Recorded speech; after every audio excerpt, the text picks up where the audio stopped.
ตอนนี้เคลื่อนย้ายตู้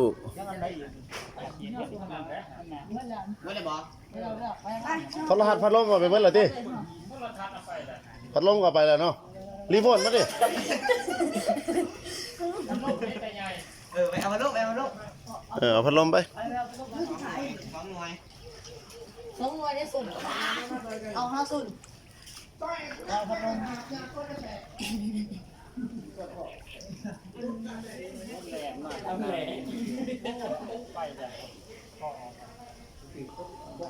ไก่เห็นเฮ็ดจังไรสิเอามันได้เสียมันมีแต่บินหนีเลยได้เห็นบ่ไปเลยมีแต่วิธีเดียวได้เอาป๊อกเลยแหละกระถุนยิงยามันบ่ตายดอกมากกว่านี่เพราะมันสิขึ้นหลังคาเนาะไก่เนาะเอาของมามันสิขึ้นน้ำต้นหมอกต้นไม้เนี่ยสิบ่ตายดอกมาเอาพอไปทางไหนมันสิเอานี่กูมาเอาเนาะเอาโลดเอาคุณแม่นี่เราถึงเขาไปเอาไปพัดลมท่านห้องบ่กินกับผู้อื่นเขาสิกินเราอ่ะแม่นอีหลีเด้โอ้ดูดซับจะออกไปเลยบ่เฮ็ดนะลูกพอล็อกในนอกเลย ล็อกเลยเนาะไปขี่เขา น่าจะมีสีเทียบยังไรติดคอเลย อย่าว่างได้เลยขี้เค็บขี้ข้าว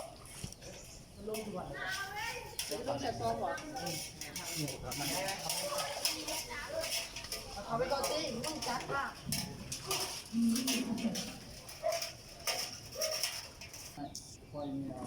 นี่เอา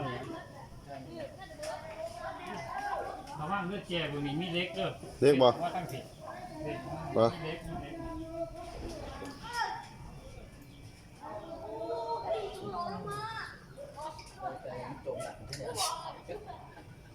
มันก็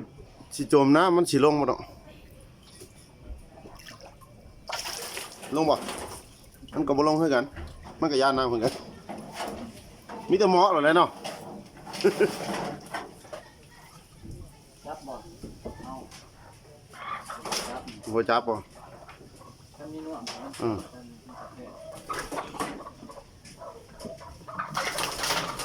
นี่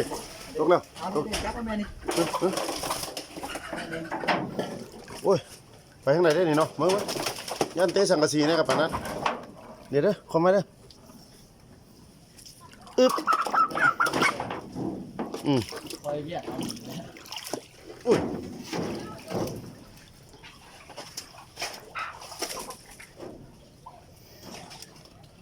คิวไปแล้ววะได้ละไปแล้วได้ได้ไปได้ตัวนึงแล้วพี่น้องได้ไปตัวนึงโอ้ไปถือกันได้ตัวนึง